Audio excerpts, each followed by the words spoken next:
The White House announced this weekend President Biden will mark 20 years since the 9/11 attacks in the three locations where planes went down: the Pentagon, Shanksville, Pennsylvania, and New York City. The president ordered the Justice Department Friday to declassify some of the FBI's material related to the terror attack investigation. Some family members of victims have been pushing the administration to release the material. They urged the president to skip 9/11 memorials if he didn't declassify it. Many of those family members believe the material includes more information on Saudi Arabia's links to the hijackers. 15 of the 19 were from the kingdom. The Saudi government has long denied any connection to attacks. For more, let's bring in CBS News intelligence and national security reporter Olivia Gazis. Olivia, can you tell our viewers what documents might be released? Sure. So perhaps the most prominent set of documents at issue are the findings of something called Operation Encore, which is the name of an FBI investigation into possible Saudi government connections to the 9/11 attacks. That investigation was launched in 2007, and it focused on several Saudi nationals who may have materially assisted two of the 9/11 hijackers, who we know resided in California in the weeks before the attacks. At least one of those men, a man called Omar al-Bayoumi, has already said that he met the hijackers at a restaurant by chance, struck up a conversation, he says, and subsequently helped them lease an apartment and set up bank accounts in San Diego. Bayoumi and others were previously investigated by the 9/11 Commission, which ultimately said it did not find that he or others aided extremist groups. Since then, FBI agents who were involved with the investigation have told colleagues here at CBS News, without going into specifics, that there is some information in still classified documents that could change our understanding of how the attacks unfolded.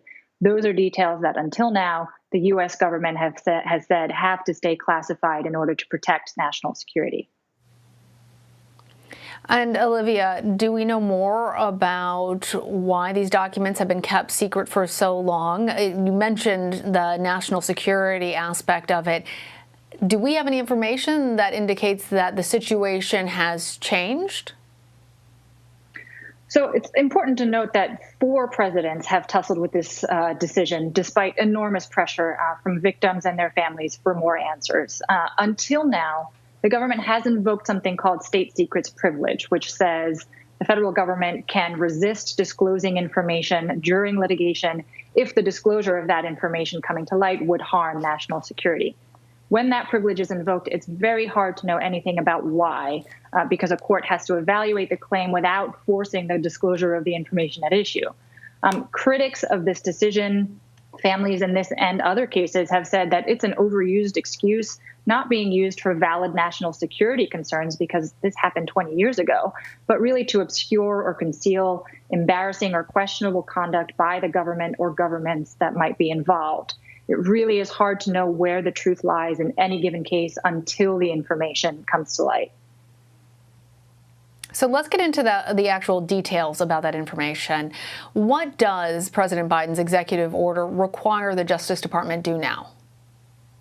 Sure. The executive order, which was issued Friday, requires the Department of Justice and other relevant agencies to review, declassify, and publicly release a set of these still secret government documents related to the attacks, and specifically items related to whether the hijackers had any relationship with a foreign government. The department had already started a review about a month ago, but what this really does is enforces a timetable for document releases, and it really asks the agencies to err on the side of disclosure and transparency. Specifically, by September 11th, it requires the DOJ to release what appears to be that summary of the findings of Operation Encore, that FBI investigation, and then other documents would have to be released pending a review over the next 6 months.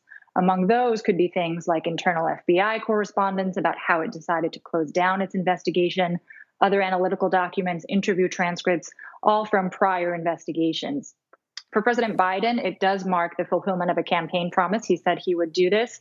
And it is, again, a big step because, as we said, multiple administrations have weighed and ultimately declined to release many of these documents, always citing those national security concerns. So it isn't necessarily that all the documents are going to be released, but particularly when it comes to Operation Encore, which we know is so important to the families of 9/11 victims, we're expecting that to be forthcoming. So how have those families of victims responded? As you can imagine, Lana, they've very much welcomed this development. They've called it a turning point and a critical first step. It does come after literally decades of pressure, and even in the past several weeks, explicit pressure on President Biden. You mentioned that, almost 1,800 survivors and victim family members sent the president a letter essentially saying he wouldn't be welcome at any 9/11 memorial events if these documents weren't declassified and released. More recently, other family members, thousands of them, signed a letter alleging FBI misconduct and potentially mishandling evidence related to the attacks, calling for an inspector general investigation. So it has been a really long and fraught process that might see some closure one way or another in the coming week, and then in the next 6 months.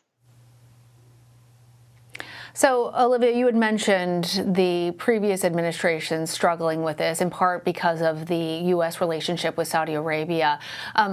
Two questions. First, a very quick one.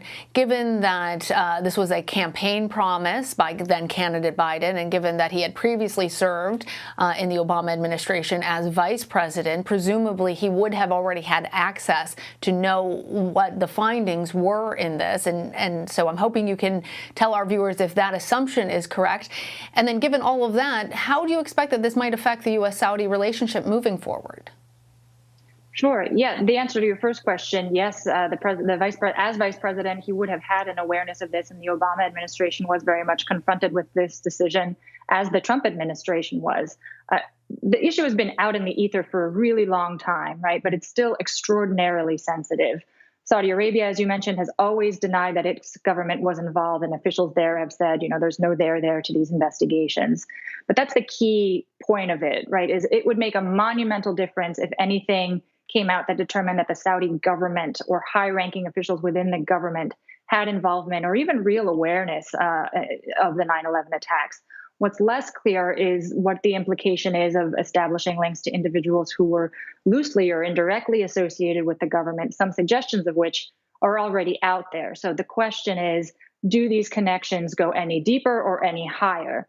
And I think also worth noting that, these disclosures are coming at a time of really heightened counterterrorism concerns because of the U.S. withdrawal from Afghanistan. Saudi Arabia has always been a key intelligence partner in the region, sharing counterterrorism information. So releasing these documents, while it would provide long-sought closure for families who have been in a lot of pain, could also really fundamentally strain relations with the kingdom, just as the U.S. needs its help to keep tabs on terrorist activity in the Middle East.